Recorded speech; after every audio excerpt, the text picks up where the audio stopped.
Hi, my name's Michelle, and I'm your technician and trainer. We're going to be going over one of our portions of our foundational plan for your pet. And that part is management, which is the art of avoidance, which doesn't sound like it'd be very important, but when we start talking about it, I think you'll realize how overlooking it could really kind of make things a lot harder than it needs to be. So let's get started with that. When we talk about a habit, we don't realize it, but there's a couple different portions to it. The first portion is the reminder, which to your dog would be the trigger, the thing that gets him started. So if you're walking your dog down the street and he sees another dog and all of a sudden he's starting to change, well, that's because the reminder has hit his brain system. Now, for a habit to work, he has to have the reminder happen, and then it goes straight into the routine, what he normally does when he sees dogs, which might be barking and lunging.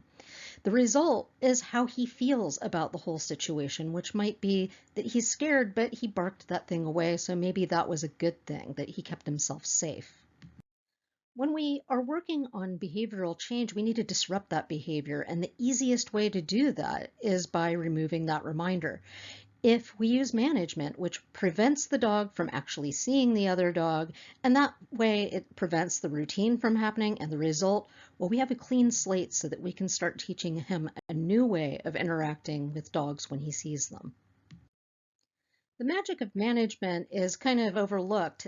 It's a proactive approach, meaning that we plan ahead so that we know what we need to do, and we enact those things so that that way the dog doesn't even experience that reminder or trigger. Often it has an immediate effect, which is great, requires little or no training, so you don't have to wait for your dog to start to understand the program before it works. And it prevents that behavior that you don't like from getting even worse and becoming a more ingrained habit. We have a management toolbox, and it's really important that we understand what those tools are for. So one side is going to be about safety and avoidance, and the other is about comfort and enrichment.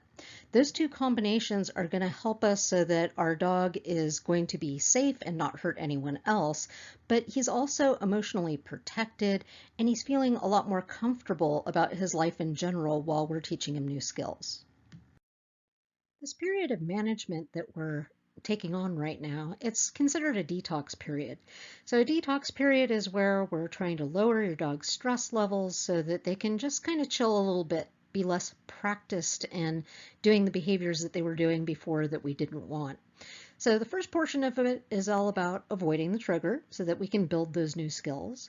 We'll be teaching the dog what to do when we eventually get to introducing those triggers, but we're doing it out of context. So that means that if the behavior happens out on a walk, we're going to practice that behavior in the house, in various places in the house, around distractions, and then in the backyard, and then maybe towards a dog that he already knows and likes, and then maybe to a stuffed dog or a very quiet dog, and then to a real dog. But we're making sure that it's not so much that our dog's going to become overwhelmed. That's because we're trying to build optimism and predictability. That means I taught you how to do this behavior, and if you do it, it always has a good outcome no matter what. That's why many training programs do fail, and that's because we don't control the environment. We're so busy controlling the dog, we don't think, hey, I can introduce this whole concept to my dog and make it feel really safe and have a good outcome. And after we've repeated it so many times, the dog's like, oh, I don't have to worry anymore. It's just a dog, and when I see them, nothing bad ever happens. In fact, only good stuff happens. That can't happen if your dog is continually exposed to the trigger on a daily basis and he's using those old skills over and over again.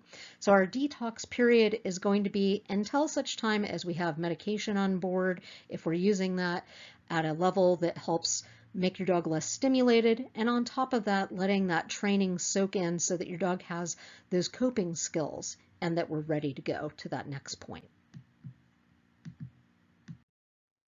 We're going to talk about indoor issues first, particularly because when you're at home, it should be the safest place in the world for you and your dog. So management problems in the home are important to address because if your pet isn't doing well in the house, they're certainly not going to do okay in other areas outside in the world. One of the common problems for especially younger dogs or even some geriatric dogs, so it's the witching hour. It's when your dog suddenly starts barking at you, wanting things, or pacing because he's uncomfortable, or becomes destructive. If there's a predictable time or place where you know that your dog is going to start in on practicing this unwanted behavior, again, be proactive. Before the dog gets engaged in that behavior, when you know that it's getting around that time, plan an activity for your dog. So you might decide that, oh, well, we're going to take you on a walk at 6:45 because around 7, that's our witching hour. So we're going to get you out there, get your energy going, and then when we get back home, maybe I'll give you a food toy, and that'll keep your brain busy. And by that time, maybe you're a little bit tired and you might take a nap. Or it could be I give you a bully stick and you get to go into a safe space or a quiet area so that you can chew on it. Any activities that you can get your dog engaged in so that they're not being triggered by that reminder is a win, and it will stop the witching hour.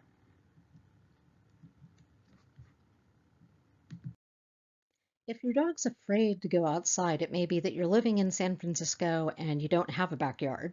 Or it could be that you have a backyard, but your dog is terrified to go out there. You have a huge issue, and that's that your dog has no place to go to the bathroom.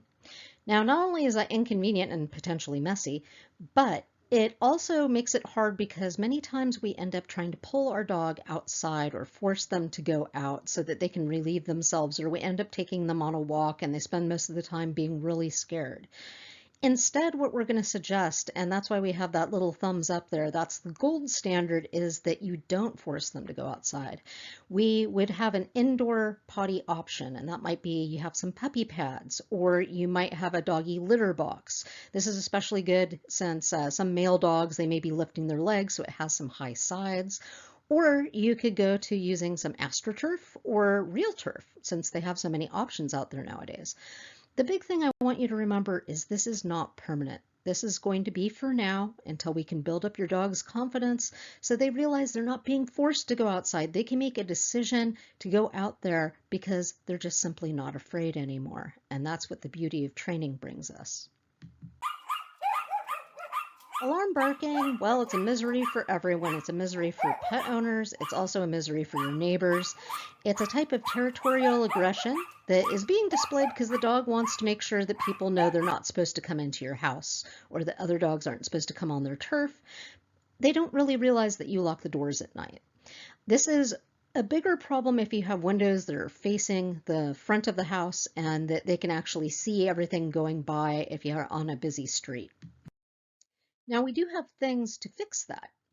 One of those things is that you can use window film, which is a vinyl cling, spray the window with some water. You're going to cut the vinyl to size, and then you're just going to slap it up there with a squeegee so it has no adhesive. It just clings on there. It's magical. And then you will have opacity. The dog can't actually see what's going on outside. It only has to be as high as the dog can see out. And on top of that, you get all the natural light, so you don't have to feel like you're living in a cave because you have your curtains or your shutters closed and it's just dark in the house. We want everyone to feel really comfortable. So that's one option. Second option is if your dog is being triggered by the sound of things. Now that could be the sound of the UPS man's car stopping in the front of your house so that he can drop something off. It could be the sound of dog tags. It could be the sound of your neighbors talking.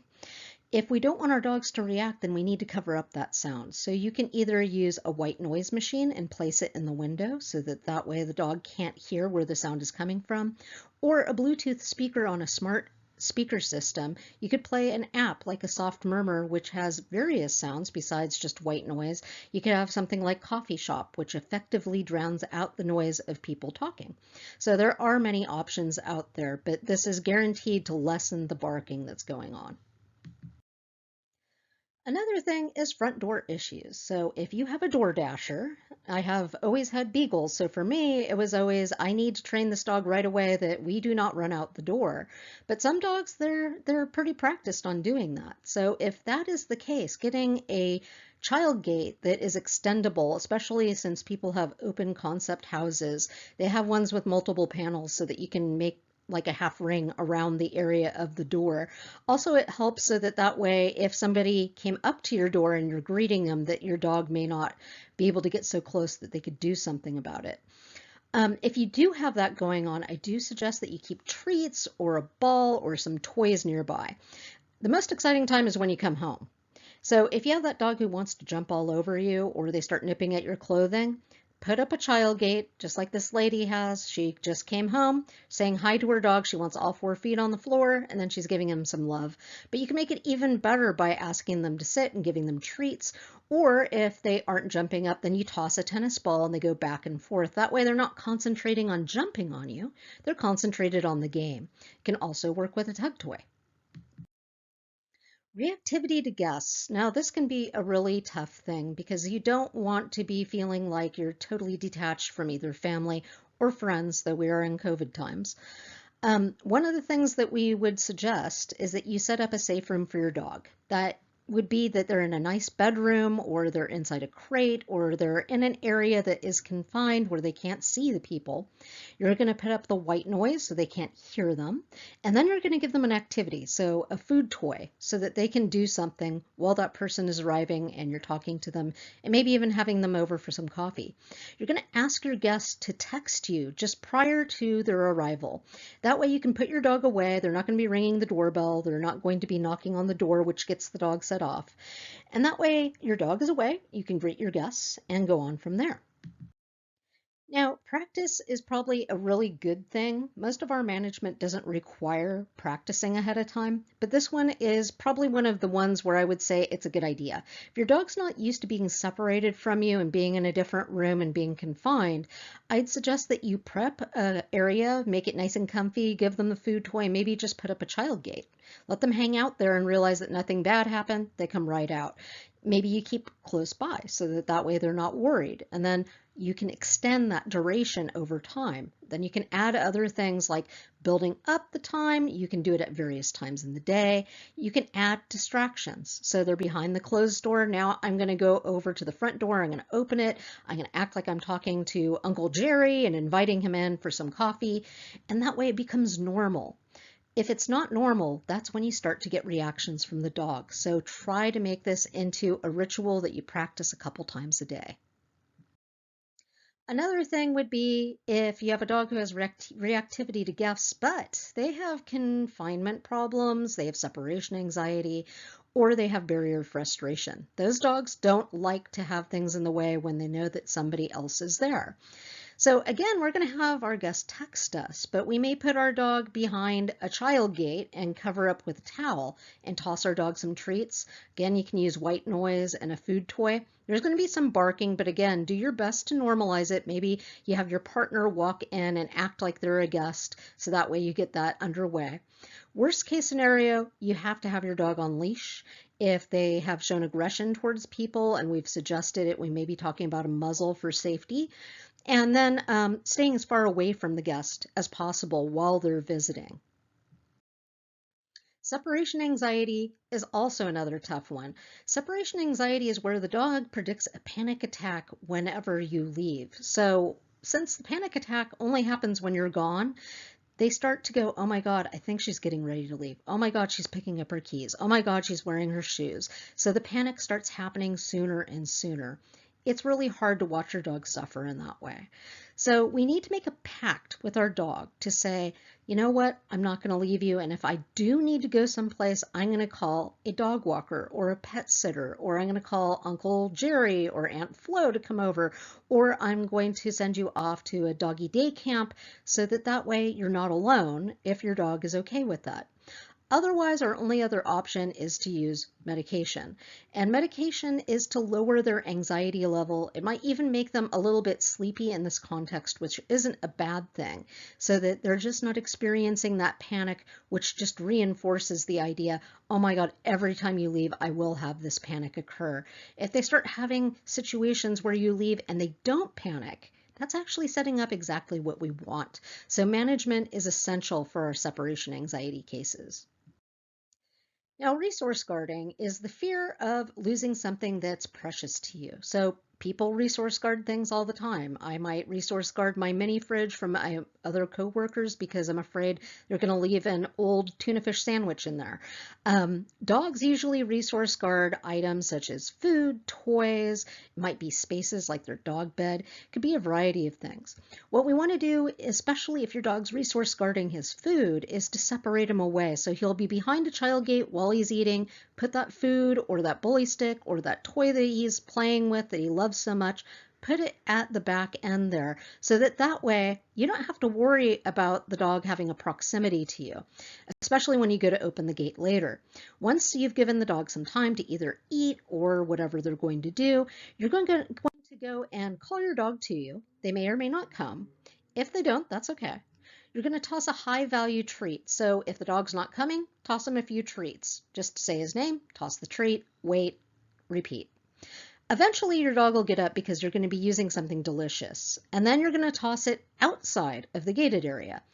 Once you toss it out there, make sure that you get out of the way so the dog doesn't feel crowded, especially if this is a narrowed space. As soon as the dog is out, toss some additional treats, make it even sweeter, and then after that, walk away. The main thing is that you don't want any confrontation about that resource that is on the other side of the gate, so you're going to go back for it later, not in the moment when the dog's thinking about it. Fighting housemates. Now that is a problem that is going to cause a lot of vet bills. It can cause a lot of stress between family members. So let's kind of crack down on what we can do to keep these guys from hurting each other. First thing that we're going to talk about is separating the dogs when they're around resources. So if it's something that the dog values, whether it's food, toys, a bed, attention, they should be separated during that time. We don't want that confrontation that's going to escalate their stress levels. During times of high energy or arousal, so what that means is when you first come home and your dogs are like, oh my God, you're finally home, you don't want them to be kind of at a mashup at the door because that's a time where dogs are most likely to fight. So they should be separated at that time. In fact, if you're not home, you should always have them so that they're separated. Unsupervised dogs can have that potential for getting into some problems, and we don't want you to come home to someone being injured. They can be together only when directed, so we'll give you specific times if they can be together, how you should go about doing that. And last but not least, we want an emergency thing in your house, and that is some spray shield. It's a citronella spray that you can spray in their nose or their mouth if there is a dog fight. So I will emphasize that this is only for emergencies where you have an actual dog fight going. It's not as a threat. It's something that you only bring out if you need to, but make sure that you have it in a place that's handy, any place where your dogs hang out. It's also something that I use when I go to take my dog for a walk in case another dog should come up and try to harm me or my dog. Now, when we talk about separating our fighting dogs, sometimes they're not having a problem with just seeing each other, so you can use a tether. They can be tethered on other sides of the room when you're present. They could be in crates that are separated. They could be in separated bedrooms and using child gates so that way they don't have access to each other.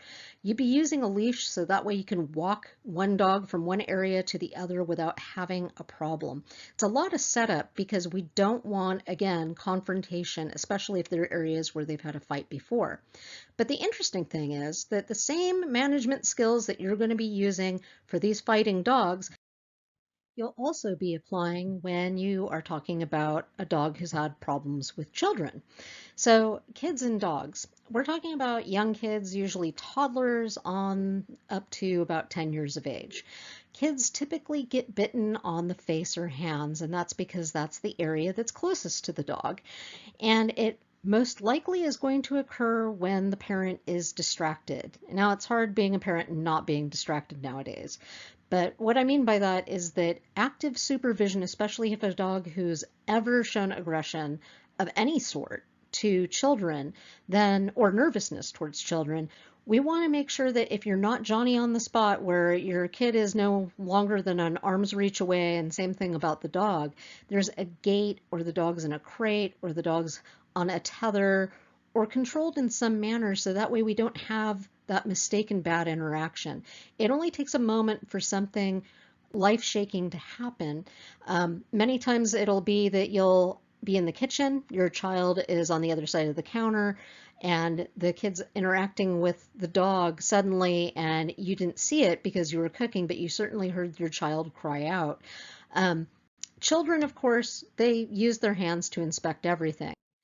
They don't expect that dogs are going to be uncomfortable with any sort of interaction. So as they're exploring, they're loud, they can be erratic, they're unaware, they're impulsive, and they're not dog savvy. And that's not their fault, but it's also not the dog's fault. The dog just doesn't understand why this little human is acting so strangely. And these kids may be pulling at their ears, pulling at their tail. They might be touching areas on that dog's body that are painful, especially if the dog's arthritic. So it's ideal that if you do have a situation with a dog who's not always comfortable with your child, make sure you have that stopgap. Make sure that you have child gates in place so that you don't have a mishap. Because as I said, it only takes a mere moment for something life-altering to happen. We also have problems with anxiety and aggression in the home, sometimes with petting, sometimes with certain interactions for taking care of the dog. We notice these minute symptoms like the dog being worried and just walking away because we stopped petting them. That's usually saying, I'm opting out, this dog moving away from her hand going, yeah, I just wanted to see you and I'm moving on. Let the dog move away. As far as humans go, we use our hands for lots of things, and sometimes dogs are not comfortable with that. If you can imagine that you're eating a meal and your significant other is hugging and kissing on you, and you've been starving all day, you're probably not going to be pleased with that interaction.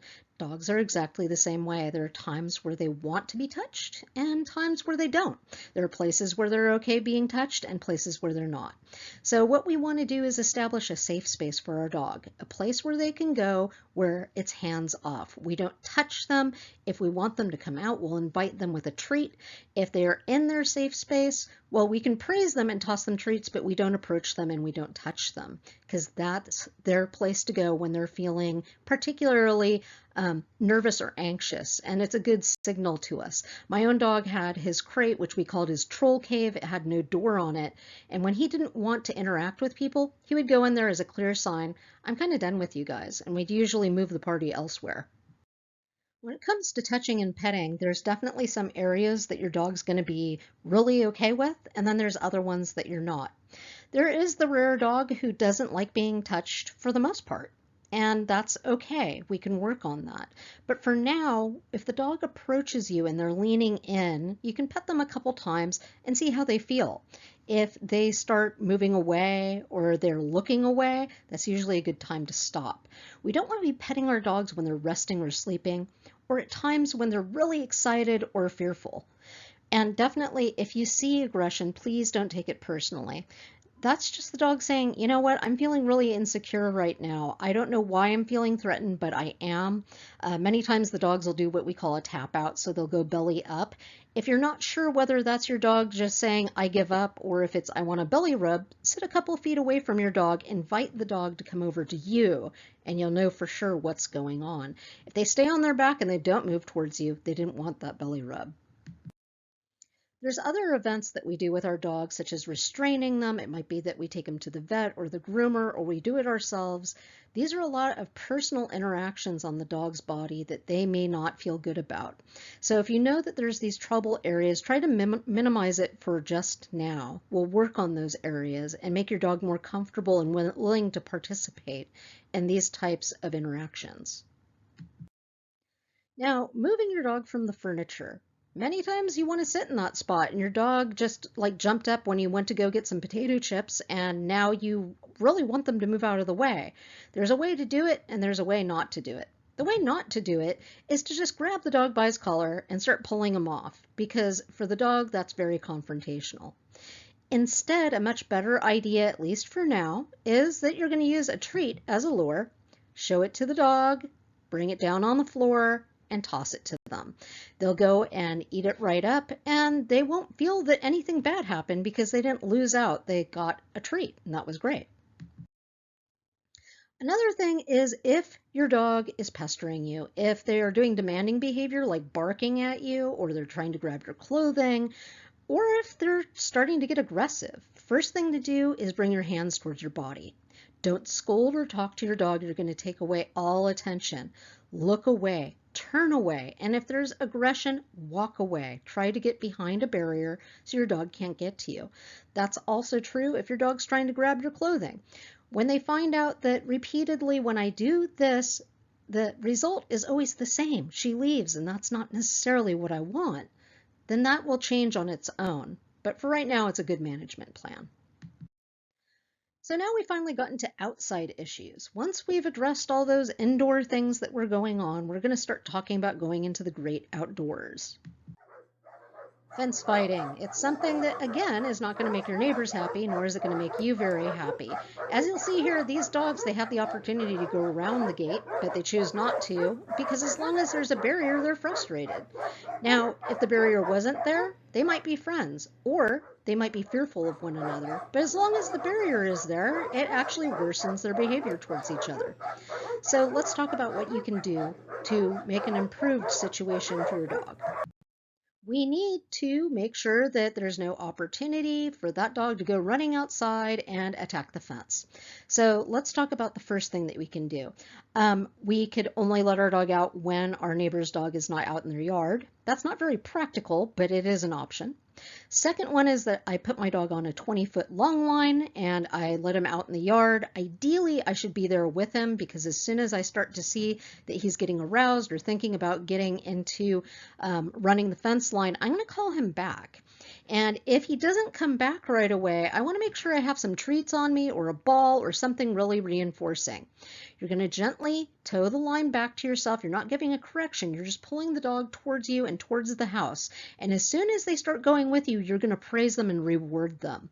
We want them to know this is what we would like. I know you don't want to go with me, but if you do, I'll really make it worth your while. Another pure management thing to do is you could put up a secondary barrier. So that would be like snow fencing with stakes. You could put that a couple feet in front of your fence. Makes a nice little buffer zone so the dog's less likely to do fence fighting.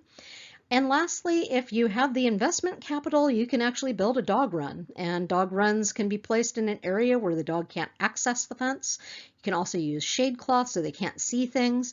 So it is an option, but as I said, it's something where you're actually going to be augmenting your backyard. So not everybody's going to have that ability. When we talk about leash reactivity and aggression, reactivity is just that your dog gets over aroused. They might be frustrated or they might be fearful. When they're aggressive, that's actually lunging, snarling, snapping, biting, that type of thing. Our gold standard, again, is let's not do that. Let's not take them for a walk. If your dog is counter surfing and they're stealing stuff off the counter, the best thing to do is either not leave stuff on the counter or not let them into the kitchen. And we all think that's a no-brainer. But when we say don't walk your dog, a lot of people say that's not possible. Well, one, you can do lots of things that don't involve a walk that can get your dog tired, and we're going to talk about that. But if you do need to walk your dog, then do so at a time, at a place where he's least likely to come into contact with whatever that trigger might be.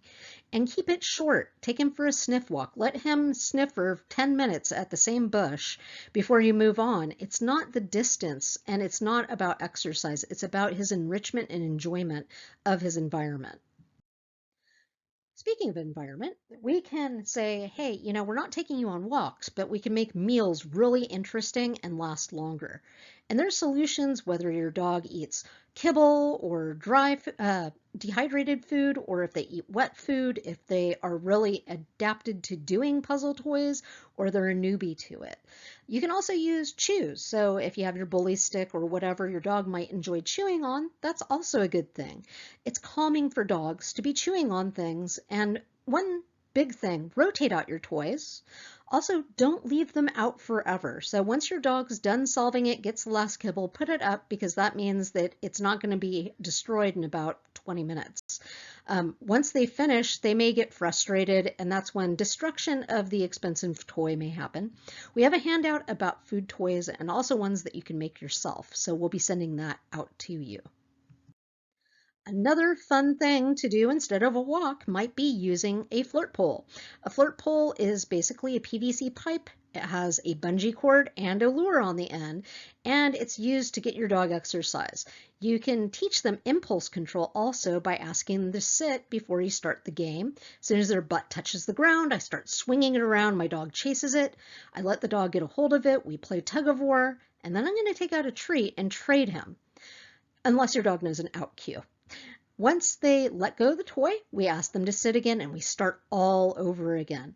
This starting and stopping means that the dog has to control themselves, but chasing after this toy is great, and it's especially good for those dogs who are predatory towards cats, squirrels, other small animals. This way they can use that particular skill or that tactic without anyone even getting hurt. So it's good that they would have that outlet. Another thing that we can talk about if you are taking your dog for a walk is that they're wearing the proper equipment. Typically, we're going to recommend a front attach harness. And the front attach harness is great because we can turn the dog's body by using the front clip. That way it's not like a sled dog pulling you down the street. The other thing is that we could use 2 attachment points, one in the back, one in the front, so you can work it like reins on a horse. If we have a really big dog and they're excessively strong, a head collar might be something we can talk about. They have to become accustomed to that. And then for dogs who just are going for a walk, but maybe we're not as afraid that they're going to try to attack something, but maybe it's running away, you could consider maybe doing a martingale collar, which is going to tighten up just to the exact circumference of your dog's neck. So there's no correction. It's just basically making sure he can't pull his head out of the collar. Also using tactics. If you're walking your dog and you see a trigger, look for a bush, look for a car, ask your dog to come here and toss some treats behind that bush so that their head is down as that thing goes by. Always think about an escape plan and never ever go on a walk without some treats because it can be a big lifesaver.